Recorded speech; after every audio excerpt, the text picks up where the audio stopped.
nito sa akin na closure is a... So, a friend of mine, actually, si Alden nagsabi nito sa akin na closure is a gift daw. Hindi siya binibigay sa lahat. It's actually a gift. Swerte ka na lang pag nabigyan ka ng closure sa mga bagay na kailangan mo ng closure sa buhay mo, pero hindi nga lahat mapapagbigyan mo. So, a friend... Welcome back mga kaaldab. Ito na naman po ang inyong lingkod, si Mr. Destiny, at magbibigay po tayo ng pinakamainit na update po ngayon sa social media mga kaaldab. Ito po yung isa sa nakakalungkot mga kaaldab na parang ibang-iba na nga po daw talaga ngayon si Maine Polkerson. Hindi ko alam kung bakit mga kaaldab, pero gaya ng sinabi natin, may mga bagay-bagay po na mahirap nga po talagang ipaliwanag.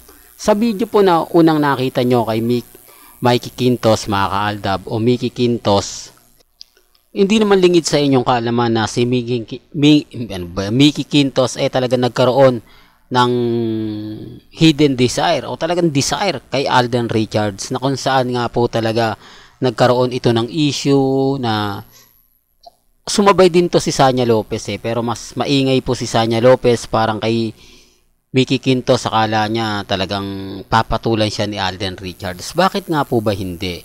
Ito yung pananaw ko mga kaaldab, na talagang panahon ng aldab, o masasabi natin na paunti-unti pinaghihiwala yung aldab. Napakarami po talagang mga magagandang babae na na-link kay Alden Richards, pero ni isa, di po ba? Ni isa talagang wala Sabi ko nga po sa inyo, kung sa hinaharap lang ang gusto ni Alden talagang kay Mickey Quintos na po talaga siya, di po ba?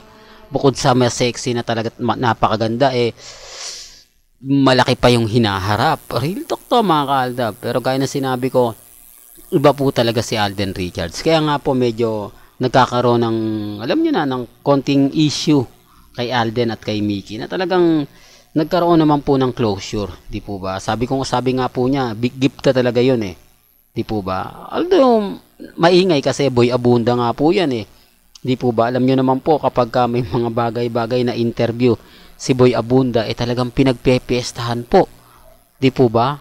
Hindi naman lingid sa inyong kaalaman yan. Pero bago tayo magtuloy at bago natin pag-usapan itong update natin kay Mengay at kay Chamito, kung bago ka lang sa channel na to at isa kang true-blooded Aldab Nation na nagmamahal kina Mengay at Tisoy, tama po ang channel na pinuntahan mo, kaya consider na po kitang bagong subscriber. At huwag mong kalimutang i-share ang mga video po natin sa mga mamis, sa mga titas, at sa mga senior. Kung matatandaan nyo po, yung nakaraang birthday ni Chamito, binati siya ni Maine Polkerson. Pero ngayon, walang pagbati nga po ang nangyari at naganap. Medyo mapapaisip po ba kayo talaga mga kaaldab? Ano nga po ba? Nandito nga po ba sa Pilipinas si Mengay o wala? Kasi eto for the record lang po, marami kasi nagsasabi na kumbaga baka naando naman si Mengay sa birthday celebration ni Chamito. Parang kumbaga tagulang at talagang hindi siya masyado, masasabi natin mga kaaldab. Sabi ko nga po sa inyo, si Chamito po talaga yung number 1 na malapit kay Maine Mendoza. Simula pa po ito ng Daddy's Girls para sa kaalaman ng lahat. Alam niyo naman po, baka marami mag-react bukod po kay Chicherita. Kaya nga po nakakapagtataka, hindi ko lang alam mga kaaldab kung bakit po hindi ito masyado pinag-uusapan sa social media, sa account po ni Mengay, na wala man lang pagbate, di po ba? Ang laki talaga ng sa tingin ko mga kaaldab ito, senaryo ko lang po ito. Baka talagang personal naman pong pumunta si Mengay at talagang binati si Chamito. Di po ba? Ito yung pinaka best friend niya. Remind ko lang po sa mga hindi po nakapanood ng Daddy's Girls, talagang kumbaga bully, number 1 bully po talaga si Mengay. Alam naman po natin yan na talagang pinagtitripan niya lagi si Chamito, di po ba?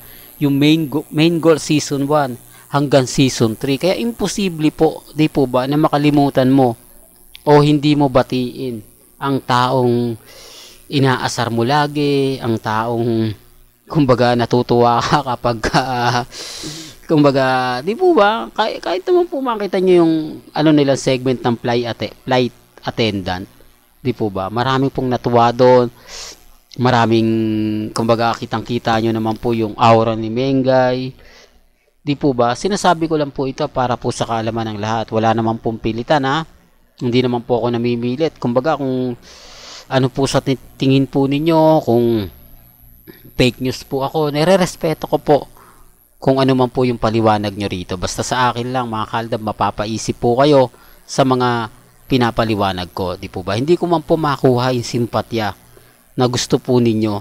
Hindi ko man ma-deliver na maganda yung gusto nyong i-deliver ko. Pero kaya na sinabi ko, may kanya-kanya po tayong pananaw, may kanya-kanya po tayong opinion. Ang sa akin lang naman po, mga kaaldab, ibinibigay ko lang po sa inyo kung ano yung latest. Di po ba kila Mengay at kay Alden Richards. Speaking of Alden Richards, bukas na po baka nagkakalimutan. Bukas na po, October 4, ang premiere night ng pelikula nila Alden at ni Julia Montes. Ito yung 5 Breakup in a Romance. Kahit hindi naman po kayo manood, kumbaga siguro kung gusto nyo lang pong makita si Alden Richards, di po ba? Abangan nyo lang naman po sa premiere night Doon makikita nyo na kung gaano nga po ba talaga, kung ano nga po ba talaga ang pinagkaiba ng Alden Richards noon sa ngayon, di po ba? Yan ang kagandahan nyo po dito sa channel ni Mr. Destiny. 101% updated po kayo. Ano man po yung mga nababasa ninyo, nakikita po ninyo, napapanood ninyo, chill lang tayo. Di po ba? Ilan naman ang kagandahan. Sabi ko nga po sa inyo, basta't ang pag-uusapan lang natin update patungkol po kila Alden at kay Maine. Mas marami po tayong ganap. Mas marami po tayong mga nababasa, napapakinggan, napapanood. Di po ba? Kaya nga po yung buntis serye na naman po kay Mengay. Talagang pinagpepestahan. Tapos ako pa po raw yung nagpupush. Nakakatawa mga kaaldab. Ako pa raw po yung nagpupush na yung mga ganyan.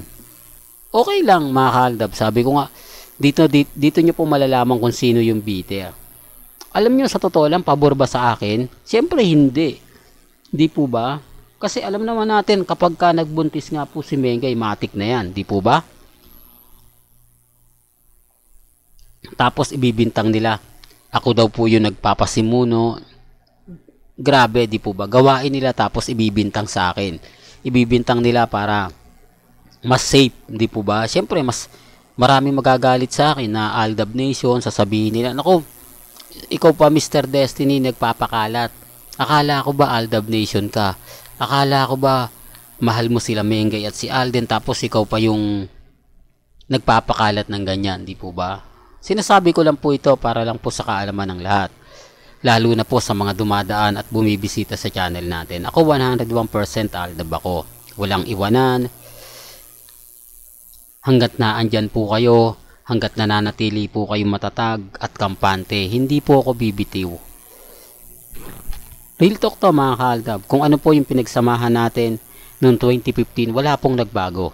Naandito pa rin po si Mr. Destiny, maaasahan po ninyo.